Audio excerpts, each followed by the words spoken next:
So hey y'all, hey, happy Friday. Yes, happy fabulous Friday, flashback Friday.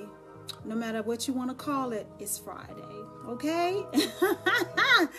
So I got another letter from, of course, another woman that's in distress by her man. Honey, what is these men doing to their women? Oh my goodness.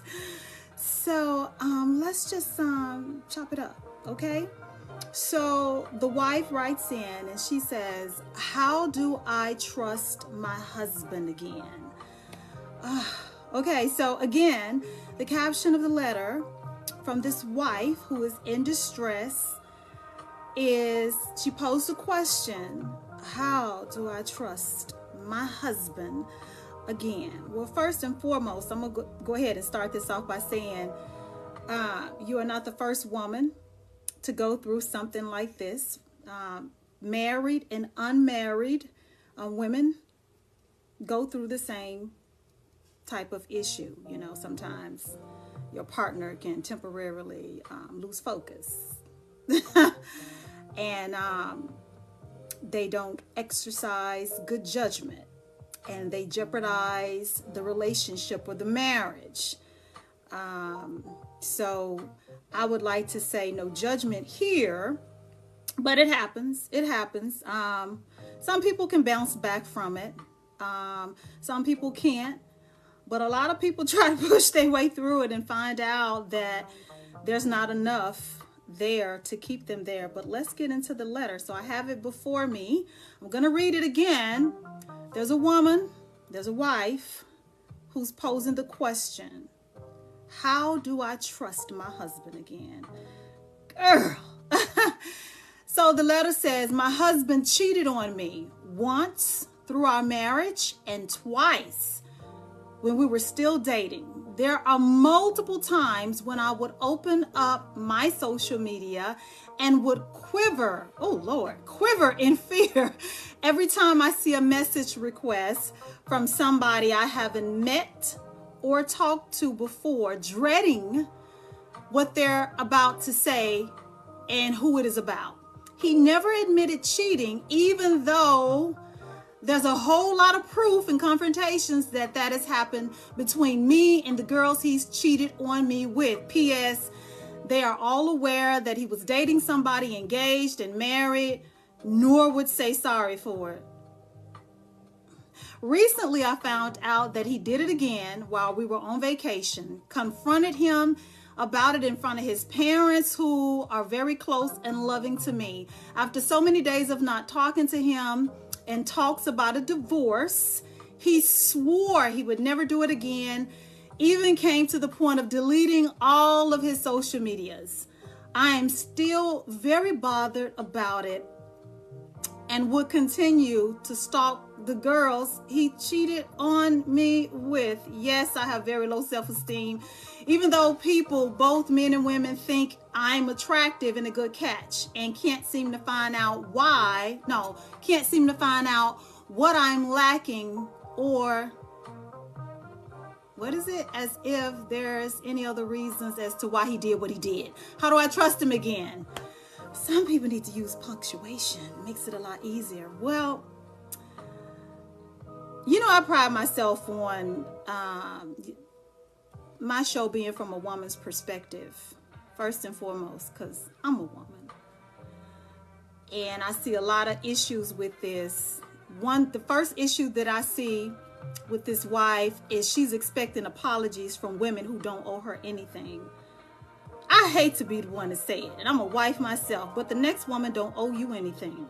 Not a damn thing. Not an explanation, not a I'm sorry, not an excuse, nothing. The next woman owes you absolutely nothing. That's hard to wrap your mind around something like that when you feel as if someone had information that should have prevented them from stepping into your marriage.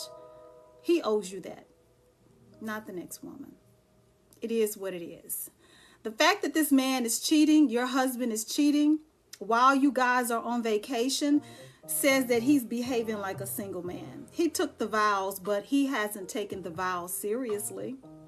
Another thing I noticed, you guys are talking about divorce, and his answer to the issue, because he's causing the issues, his answer to that is deleting all of his social media. That's a coward's way out. You want to delete proof. You want to delete the trail. You want to delete anything that would cause further upset in your marriage. You want to stop doing everything that you're doing except cheating. That's a problem. You see, a lot of people can stand before a judge, God, and altar your friends and family and say, I do. But actually honoring those vows, keeping the commitment, respecting the covenant, that's a whole nother ball game. That means I choose you each and every day. No matter what temptation is before me, I choose you. No matter how mad I get at you, no matter what kind of issues have remained unresolved behind closed doors, I choose you. When my body is craving sex, sex, and I want to be touched, I choose you. I choose you because that's the commitment that you're supposed to be making. But he's not doing that. I think your anger is being taken out on the wrong people. And you need to get it straight with your husband. I'm a girl's girl when it comes to relationships. I get it. You know, I understand, because I've been there before in my first marriage, right? You know, I know what it's like to be cheated on. I know what it's like to have a woman surface. You know, that discovery, that moment of realization that this man has laid down and in between the legs of another, and visualizing what she looks like. Is she better? Is she prettier? And in the end, none of that matters. The only things that matter is you said, for better or for worse, and you stepped out and you broke those vows. So whether you get an apology from the next woman, I think that should never be your issue. But then again, I get it. As women, sometimes I think I'm grasping for air with this one. I think it takes work with me. Only another woman knows how another woman feels when her heart is broken, when she's been betrayed. It's certain things that women go through that only a woman would understand, right? I'm trying to see her point of view.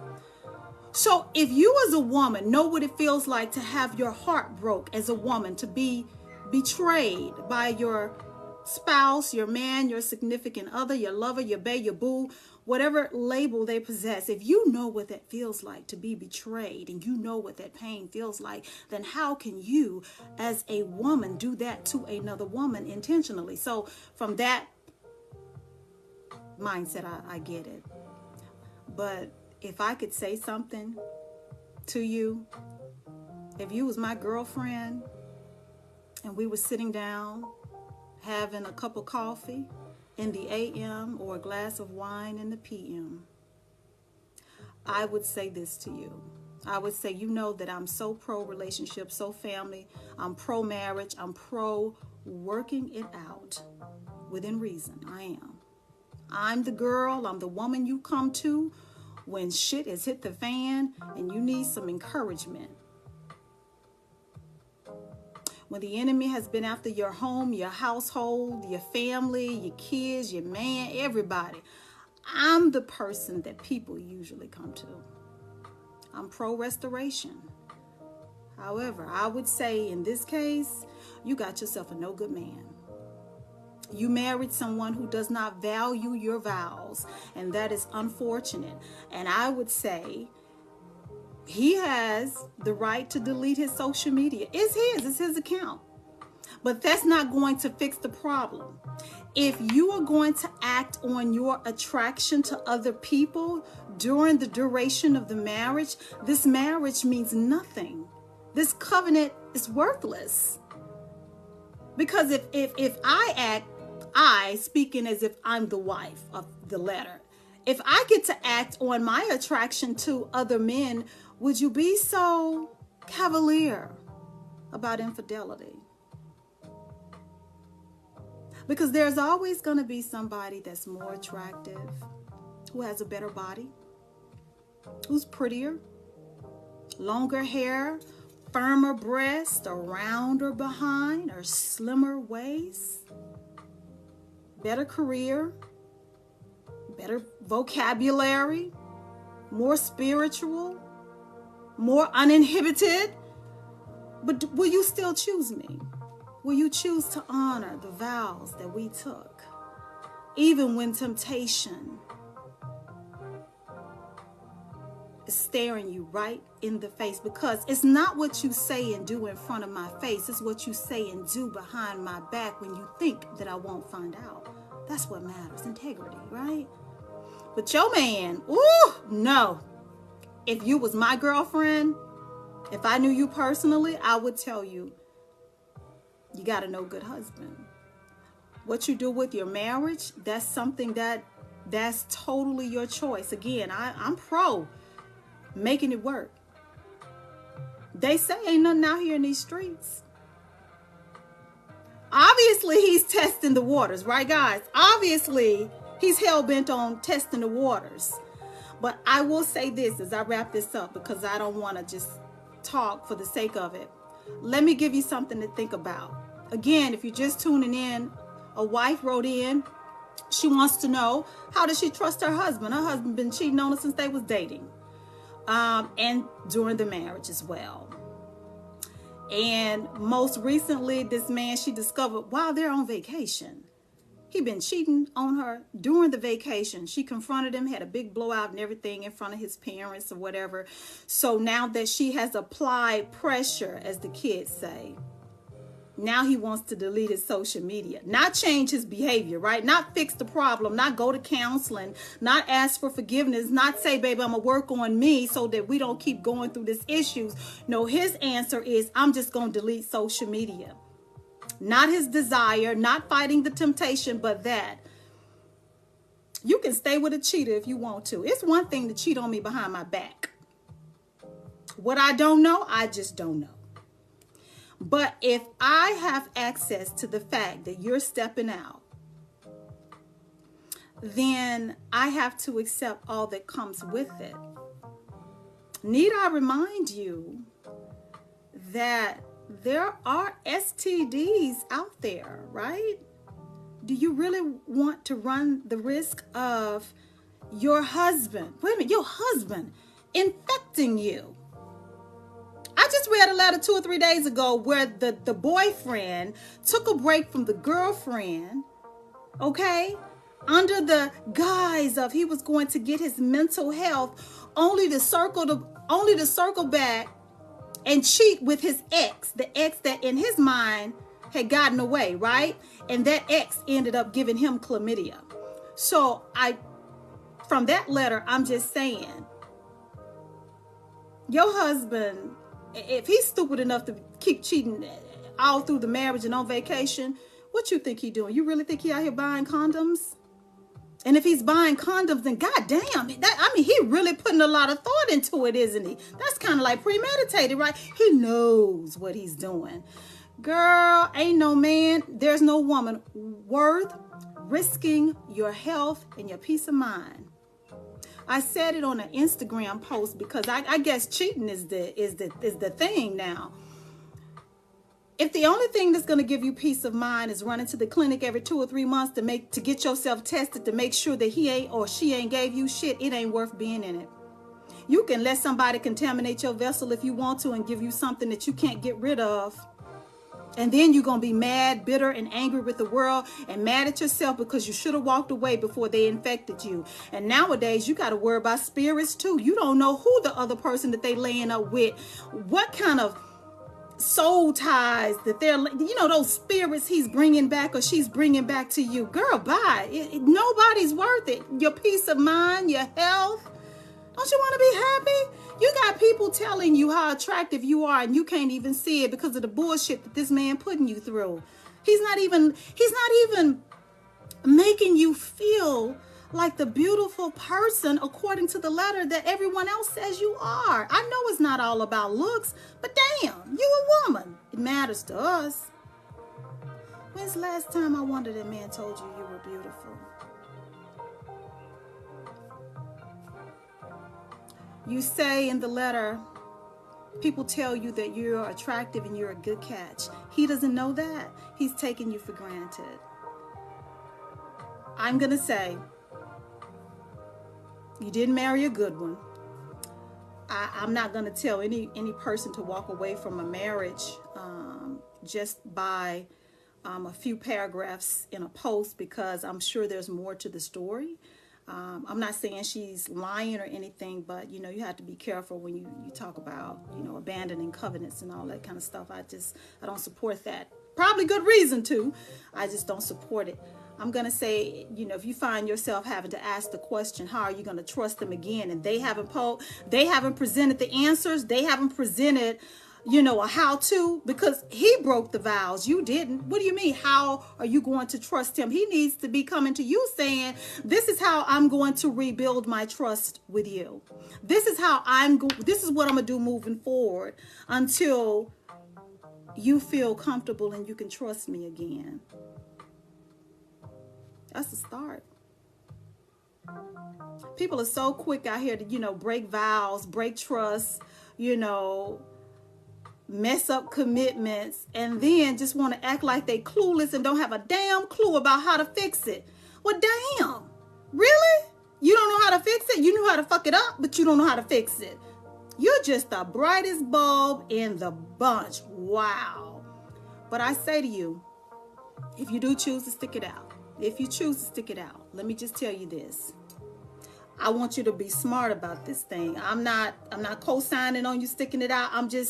Let me just talk to you woman to woman, to the wife that wrote the letter. If you plan on sticking this out, I need you to have a 5 to 10 minute conversation with your gynecologist, and you tell her what's going on.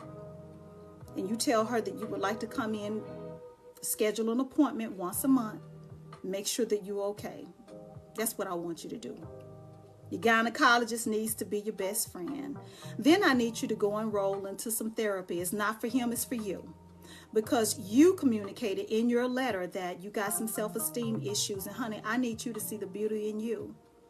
I need you to look in the mirror and see beyond the physical beauty that you possess to see that you're a beautiful soul. I pray that you're a beautiful soul, and just find the courage to say that I deserve better than the treatment that I'm getting right now. There's something broken inside of you that has allowed the cheating to go on from the dating phase through your marriage. So, appointment with your gynecologist, because you're going to need it, because I don't think he's going to stop cheating you. You need to make sure you're getting checked out through this process. If you plan on sticking it out, I need you to enroll in some counseling. And I need you to pick one friend that you can confide in, okay? Something like a sponsor that you can vent to. Just vent to. Once you seem to be boiling over with emotion, establish a better prayer life if that's possible, okay? And I need you to stop, if at all possible, accepting, entertaining any anonymous people or requests that come through your social media. You mentioned in the letter that you cringe. Those are powerful words. You cringe when you see messages from people that you don't know. You're traumatized by the things this man has taken you through. Girl, too much. You deserve better than that. But stop accepting. Don't entertain it. If you don't know them, you don't need to know what they got to say. Okay? Don't invite trouble into your life. This is about you right now. This is not about them. This is about you. So stop entertaining that. I would say have a talk with him, but I don't think it's going to do any good. I just want to focus on you. Once you understand that you deserve better than what you're getting, maybe it'll encourage you to establish some boundaries. Nothing changes if nothing changes. And I just said the other day that when you start praying for God to intervene into your marriage or your relationships, and you said, Lord, I've taken all I can take. I'm so tired of going through this. That I know that prayer very, very well. Second marriage. I know that very, very well. You know, when you feel like I've had it up to here, I just can't take it no more. And you start asking for changes, for the Holy Spirit to come in and change some things. I know that I used to think that God would focus on the man, the husband. It took me a lot of years to learn that the changes always starts with you, because you're the one praying. The changes that you want to see in your marriage or your relationship when you've entered into a season of struggle, those changes typically will start with you and the way that you address things, the way that you talk to him, the things that you tend to focus on, the things that you say, you know what, I'm not going to give any more attention to this. This is BS. No, not doing it no more. It starts with you. So that's it. That was the letter. Again, how do I trust my husband? Again, was a letter from a wife who's brokenhearted. Her man been cheating on her so long, she don't know what to do. She got women popping in her inbox on social media, telling her about their rendezvous with her man, and her are on vacation with his parents, and he cheating on her then. So she stopped talking to him on vacation. She threatened divorce, and the only thing this fool can